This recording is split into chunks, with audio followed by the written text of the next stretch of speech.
Hello my dear students, welcome back to our channel. In this lecture we are going to solve practice set 45 of chapter number 12 perimeter and area. My dear students, my viewers and my subscriber और जो लोग channel पर आते हैं videos को देखते हैं but subscribe नहीं करते, उन सबसे मेरे एक रिक्वेस्ट है कि प्लीज़ वीडियोस को देखो, इससे मुझे मोटिवेशन मिलता है वीडियोस को बनाने का। एंड जो लोग आते हैं वीडियोस को देखते हैं बट सब्सक्राइब नहीं करते, so please subscribe to my channel and support me. At least आप एक क्वेश्चन का तो सोल्यूशन देखो, फिर आपको समझ में आएगा कि आपको चैनल को सब्सक्राइब करना भी है या नहीं करना। तो मैं ये नहीं आपसे बोल रही हूँ कि आप बिना वीडियो को देखे ही सब्सक्राइब कर दो, बट आप चैनल विजिट कर रहे हो, so please subscribe to my channel and watch the video. Now let's start practice set 45। मैंने आप लोगों को प्रीवियस लेक्चर में समझाया था कि पेरीमीटर क्या होता है।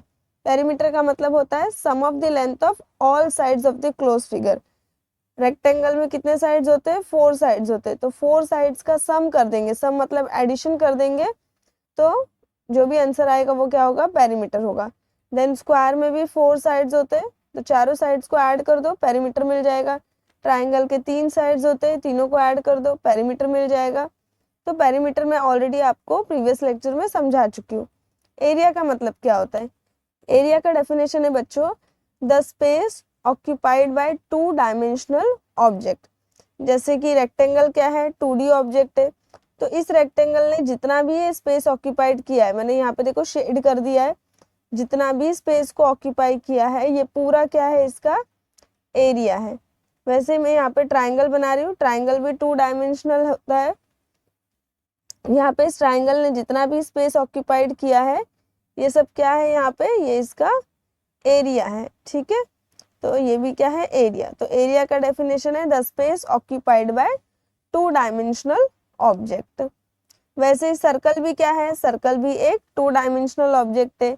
रेक्टेंगल, स्क्वायर, ट्राइंगल, सर्कल, ये सारे क्या है? 2 डायमेंशनल शेप से। नाउ अब बच्चों यहाँ पे एरिया का फॉर्मूला क्या होता है? एरिया ऑफ अ रेक्टेंगल का फॉर्मूला होता है length multiply by breath. Length multiply by breath. And area of square का फॉर्मूला होता है साइड मल्टीप्लाई बाय साइड, और इसको आप ऐसे भी लिख सकते हो साइड स्क्वायर। ये हो गया रेक्टेंगल एंड स्क्वायर के एरिया का फॉर्मूला। नाउ फर्स्ट क्वेश्चन को देख लेते हैं कि क्या दिया है यहाँ पे। फर्स्ट क्वेश्चन है, if the side of a square is 12 centimetre find its area. Square का साइड का लेंथ दिया है, ठीक है, और कितना है लेंथ? 12 सेंटीमीटर है, हमें एरिया फाइंड आउट करना है। तो डायरेक्टली बच्चों हम यहाँ पे लिखेंगे सॉल्यूशन में, हम यहाँ पे लिखेंगे सॉल्यूशन में area of a square. Area of a square का फॉर्मूला क्या होता है? Side square. साइड का लेंथ कितना दिया है क्वेश्चन में? 12, तो 12 का स्क्वायर करेंगे हम। 12 का स्क्वायर क्या होता है? 12 का स्क्वायर मतलब 12 को ही हमें 12 से मल्टीप्लाई करना है। 2 2 ज़ा 4, 2 1 ज़ा 2, 1 2 ज़ा 2, 1 1 ज़ा 1, सो 4, यहाँ पे 4 और यहाँ पे 1। 12 का स्क्वायर मतलब 12 को ही 12 से मल्टीप्लाई करना है। 12 का क्यूब अगर होता तो हम क्या करते? 12 को 3 टाइम्स मल्टीप्लाई करते। तो ये भी ये छोटी छोटी बातें भी बहुत सारे बच्चों को नहीं पता होती है कि स्क्वायर मतलब हम 2 टाइम्स मल्टीप्लाई कर रहे, क्यूब मतलब हम उसी सेम नंबर को 3 टाइम्स मल्टीप्लाई कर रहे। तो 12 को 12 से मल्टीप्लाई करेंगे तो आंसर आएगा 144। और यूनिट क्या आएगा यहाँ पे? जब भी हम एरिया फाइंड आउट करते हैं तो यूनिट होता है सेंटीमीटर स्क्वायर या मीटर स्क्वायर, जो भी दिया हो। यहाँ पे लेंथ क्या दिया है? सेंटीमीटर में दिया है, इसलिए हमने लिखा centimetre square. Then final answer लिख देंगे the area of a square is 144 centimetre square. Now देखो सेकंड क्वेश्चन दिख रहा होगा, if the length of a rectangle is 15 centimetre and breadth is 5 centimetre find its area. तो यहाँ पे length of rectangle दिया है, तो लेंथ कितना है 15 सेंटीमीटर, ब्रेड्थ है यहाँ पे 5 सेंटीमीटर। यहाँ पे लिखेंगे area of rectangle. Area of rectangle का फॉर्मूला मैंने अभी बताया, length multiply by breadth. Length की जगह वैल्यू पुट कर दो 15, ब्रेड्थ की जगह वैल्यू पुट कर दो 15 को 5 से मल्टीप्लाई कर दो, 5 5 जा 25, 2 कैरी 5 1 5 प्लस 2 7, 75 यूनिट देखो यहाँ पे क्वेश्चन में दिया है सेंटीमीटर, तो यहाँ पे आ जाएगा सेंटीमीटर स्क्वायर, या फिर आप ऐसे भी लिख सकते हो स्क्वायर सेंटीमीटर, दोनों ही करेक्ट है। Now see the next question. Next question दिख रहा होगा आपको, देखो third question. The area of a rectangle is 102 square centimetre if its a length is 17 centimetre, what is its a perimeter. तो perimeter क्या होता है, पेरीमीटर होता है sum of the length of all sides of the close figure. यहाँ पे मैंने एक रेक्टेंगल बनाया है, दिख रहा होगा, लेंथ है, यहाँ पे ये ब्रेथ है, ये लेंथ है। पेरीमीटर का फॉर्मूला क्या था बच्चों, 2 multiply by length plus 2 multiply by breath. अब 2 मल्टीप्लाई बाय लेंथ तो दिया है क्वेश्चन में, 17 लिख देंगे, प्लस 2 मल्टीप्लाई बाय ब्रेथ दिया है क्या, नहीं दिया है, ब्रेथ नहीं दिया है, लेकिन एक इन्फॉर्मेशन दिया है कि एरिया ऑफ रेक्टेंगल कितना है 102 स्क्वायर सेंटीमीटर है। तो ये इन्फॉर्मेशन का यूज करेंगे और क्या फाइंड आउट करेंगे, ब्रेथ फाइंड आउट करेंगे रेक्टेंगल का, एंड देन ये वैल्यूज को हम यहाँ पुट करेंगे तो हमें क्या मिल जाएगा, पेरीमीटर मिल जाएगा। तो स्टार्ट करते हैं सोल्यूशन। सबसे पहले हम लिखेंगे area of a rectangle, area of rectangle क्या है फॉर्मूला एरिया ऑफ रेक्टेंगल का, length multiply by breath. Now area दिया है क्वेश्चन में 102, तो लिख दो 102, लेंथ दिया है 17, लिख दो 17, ब्रेथ हमें फाइंड आउट करना है तो एज इट इज लिखेंगे। अब 17 जो है वो ब्रेथ के साथ क्या है, मल्टीप्लिकेशन फॉर्म में, मुझे तो ब्रेथ फाइंड आउट करना है रेक्टेंगल का, तो 17 को मैं शिफ्ट करूंगी, क्योंकि ये मल्टीप्लिकेशन में था इसलिए जब ये शिफ्ट होगा तो ये क्या हो जाएगा, डिवाइड हो जाएगा। क्या हो जाएगा, डिवाइड, क्योंकि मल्टीप्लिकेशन का रेसिप्रोकल क्या है, डिवीजन है। ना 102 को हमें 17 से डिवाइड करना है। ना 17 के टेबल में आता है 102 6 टाइम्स में, एक बार चेक कर लेते हैं, 6 7 जा 42, 4 कैरी, 6 1 जा 6 प्लस 4 10, सो 17 1 जा 17, 17 6 जा 102, तो कितना आ गया ब्रेथ, ब्रेथ आ गया यहाँ पे 6 सेंटीमीटर, सेंटीमीटर में दिया है ना तो सेंटीमीटर ध्यान से आपको देखकर लिखना है। नाउ अब perimeter, therefore perimeter of rectangle, perimeter of rectangle का क्या फॉर्मूला है, 2 multiply by length plus 2 multiply by breath.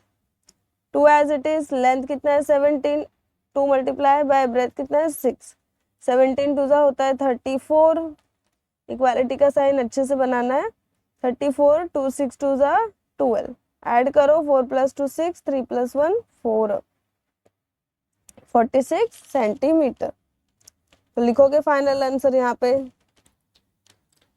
देखो फाइनल आंसर मैंने यहाँ पे लिख दिया है, the perimeter of a rectangle is 46 centimetre. Now C fourth question, if the side of a square is tripled, how many times will its area be as compared to the area of a original square। इसका मतलब है बच्चों, and already आप लोगों ने इस तरीके के क्वेश्चंस प्रीवियस वाले प्रैक्टिस सेट में देखा है, तो इस क्वेश्चन का मतलब आपको इजीली समझ में आ जाएगा। इसका मतलब है कि हमारे पास इनिशियली क्या है, एक ओरिजिनल स्क्वायर है, मतलब जो स्क्वायर है हम उसको ओरिजिनल बोल रहे हैं, तो इसका जो साइड लेंथ है वो हमने क्या अज्यूम कर लिया, x सेंटीमीटर, ठीक है, कुछ भी आप अपनी मर्जी से ले सकते हो, y z a b c कुछ भी, तो मैंने यहाँ पे x सेंटीमीटर अज्यूम कर लिया है। अब इसका जो एरिया होगा वो क्या होगा, इसका एरिया साइड स्क्वायर होता है ना एरिया का फॉर्मूला, तो साइड x हमने अज्यूम किया तो हम x पुट कर देंगे, x स्क्वायर सेंटीमीटर स्क्वायर, तो एरिया क्या हो जाएगा ओरिजिनल वाले स्क्वायर का x स्क्वायर, ये हो जाएगा एरिया। अब मतलब क्या है क्वेश्चन का, कि अगर मैंने स्क्वायर का जो साइड है उसको 3 टाइम्स कर दिया, ट्रिपल कर दिया, 3 टाइम्स कर दिया, मतलब अब पहले x था तो अब क्या हो जाएगा 3x कर दिया, तो अब जो ये न्यू स्क्वायर है, ये जो न्यू स्क्वायर है इसका एरिया ओरिजिनल वाले स्क्वायर का कितना टाइम्स होगा, कितने गुना होगा, ये हमें फाइंड आउट करना है। तो चलो स्टार्ट करते हैं सॉल्यूशन। ये मैंने यहाँ पे एक स्क्वायर बना दिया ABCD, इसको लिख देंगे x सेंटीमीटर। फिर यहाँ पे सॉल्यूशन में लिखेंगे suppose the length of the original square be. देखो ओरिजिनल स्क्वायर का लेंथ मैंने अज्यूम कर लिया x centimetre. Therefore area find out करना है, एरिया ऑफ स्क्वायर। फॉर्मूला क्या था अभी मैंने आपको बताया, साइड स्क्वायर, साइड की जगह वैल्यू पुट कर दो x, square as it is, unit क्या आएगा सेंटीमीटर स्क्वायर। वैसे यूनिट नहीं दिया था, मैंने सेंटीमीटर अपने मन से अज्यूम किया है। अब इसके बाद हम एक नया स्क्वायर बनाएंगे। अब नया जो स्क्वायर है उसका जो साइड लेंथ है वो क्या है, पुराने वाले का 3 गुना है, ट्रिपल्ड है, तो ये 3x हो गया। नाम वही आएगा फिर से ABCD। तो यहाँ पे लिखेंगे length of the side of new square, length of the side of new square is equal to क्या हो जाएगा 3x centimetre. Therefore area of a new square, area of new square, again formula तो square का ही लगेगा, side square, side का length कितना है अभी 3x है, तो 3x whole square centimetre square, ये यूनिट होगा, तो ये बाद में लिखेंगे हम। नाउ 3 का स्क्वायर करेंगे तो 9, x का स्क्वायर करेंगे, देखो 3 का स्क्वायर करना है फिर x का भी स्क्वायर करना है, तो 3 का स्क्वायर हो जाएगा 9, x का स्क्वायर होगा x square. Now x square देखो एज इट इज है, अब ये 9 टाइम्स हो गया। एक्स स्क्वायर क्या है, x square actually area of original square है, तो एक्स स्क्वायर की जगह मैं लिख रही हूँ एरिया ऑफ ओरिजिनल स्क्वायर। मतलब कि जो न्यू स्क्वायर है, ये जो न्यू स्क्वायर है इसका एरिया ओरिजिनल स्क्वायर का क्या हो जाएगा 9 टाइम्स हो जाएगा, अगर मैं साइड के लेंथ को 3 टाइम्स करती हूँ तो। ठीक है, तो चलो मिल गया हमें आंसर, फाइनल आंसर लिख देते हैं हम। नाउ यहाँ पे मैंने लिखा है फाइनल आंसर। आई होप कि बच्चों आप लोगों को सब अच्छे से समझ में आया होगा। वीडियो पसंद आए तो वीडियो को लाइक करो, चैनल को सब्सक्राइब करो और बेल आइकन को प्रेस करना मत भूलना, सो दैट कि लेटेस्ट वीडियो के नोटिफिकेशंस आपको मिलते रहेंगे। And keep watching, bye bye.